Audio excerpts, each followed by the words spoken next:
following the sad news of the death of Sister Gertrude Namakula.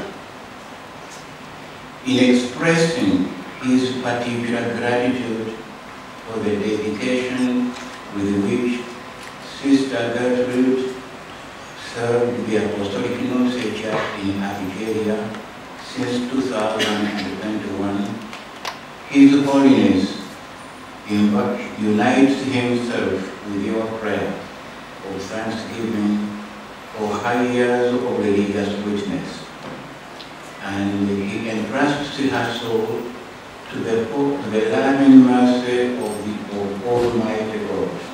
Nkubagiza nnyo Mother General Sister Maria Esperanza Namusisi ne basisters bonna ab'Egogonya abafiiriddwa muganda waabwe ono ng'akyali mu myaka egy'amaanyi ddala, abadde alina emyaka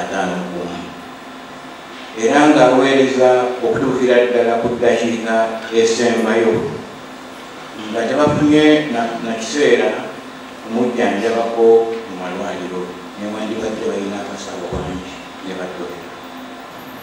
Tukubagiza nnyo bakadde b'omugenzi ono ne baganda be bonna, era ne tubebaza okusinga mu Ekereziya ate n'okutegeka omusisita ono abadde omuweereza omulungi, nga mwetowaze, nga mukazi ajjudde okukkiriza ate nga muntu w'abantu era nga mutabaganya.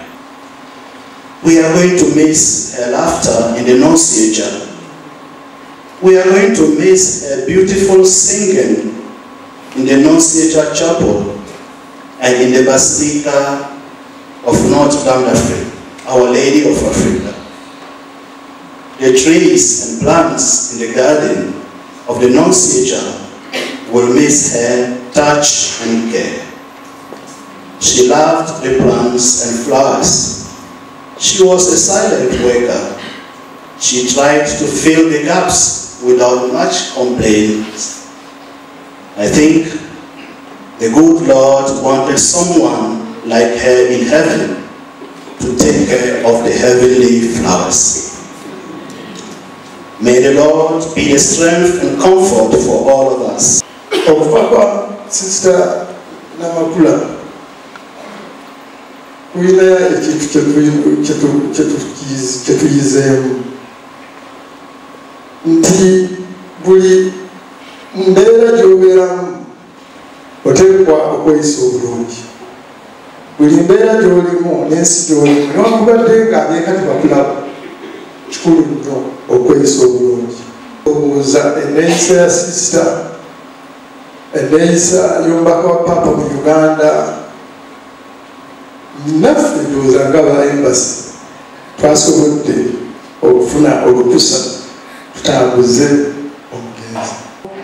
Abadde empagi Luwaga, ffenna kwe twekwata ne tunywera. Ayagadde nnyo eddiini ye, Maama Maria ne Yesu. Abadde mukuŋŋaanya wa buli omu. Abadde n'omukwano ogwannamaddala, omwetowaze awa buli muntu ekitiibwa. Ayagadde nnyo ekika kye eky'olugave. Akutte ku bamulekwa bangi. Akuumye bulungi obwesige. Sisita olwamugamba nti nno owange yagadde assistant registrar ogwo mulimu tuguveeko tugende tuweereze mu nnyumba y'omubaka wa Papa kyeyasikattira. Sister Gertrude akoze emirimu mingi mu nnyaffe kibiina, tumwebaza nnyo. Sister Maria Gertrude teyalwala. Ku lunaku olwokuna nga 2 March 2025 yakeera bulungi ku mirimu gye egya bulijjo. Akawungeezi yakulembera bulungi essaawa entukuvu. Bwe yamala okusoma evanjiri n'okwebuulirira, yoza n'awulira bubi yafulumako wabweru ng'abalala bakyali mu ekereziya ne basembera waali. Sista Gertrude n'agamba nti awulira bubi tassa bulungi. Ne bayita mangu basisita abasawo. Bwe baatuuka ne balaba nga sisita agonda mangu naye ng'agamba nti awulira obulumi oba mu mutima tassa naye nga azitoowereddwa. Ne bayita driver bamutwale mu ddwaliro. Driver najja naye nga sisita agonze nga tasobola kubeera mu mmotoka ntono. Olwo ne bakubira ambulance naye okugenda okutuuka nga sisita amaze okufa.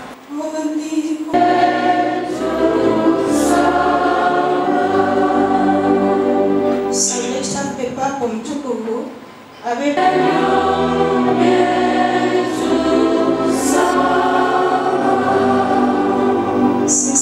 idewo ku lulwe ate ne ku lwaffe okuweereza omugaati n'evviini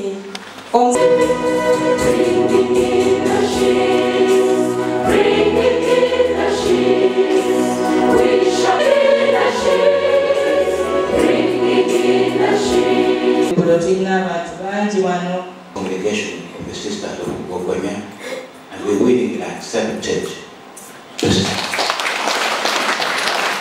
send 2 sisters to the Sebo kitaffe Ssaabasumba Augustino Kasujja.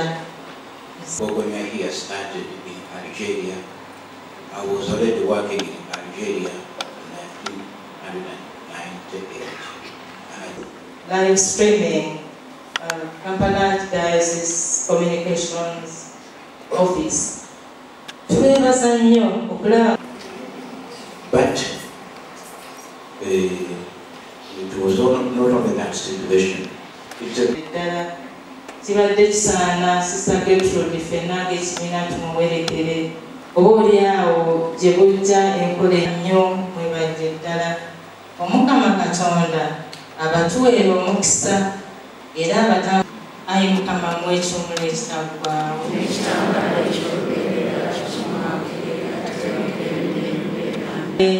N'abazze okutuziikirako sisita waffe era n'obubaka obungi bwe mutuwa. Tunisia is the second country. But I was asked to go and stay in Algeria because they were one of the sisters in charge of the archives of the house and the Abazze bakulu, thank you so much for coming.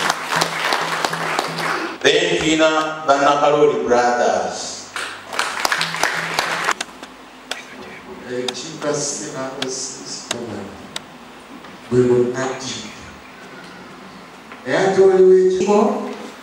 ab'omwaka gwa Sister Maria Gertrude Namakula, representatives from the University of Kisumu. From sisters from Cameroon, are you around? Most welcome, dear sisters. All the way. Then we have got the sisters of the Sacred Heart of Jesus Moyo. Pina Owekitiibwa John Kawuki. Bishop Zwa Chancellor Sebo Yimukako to grab the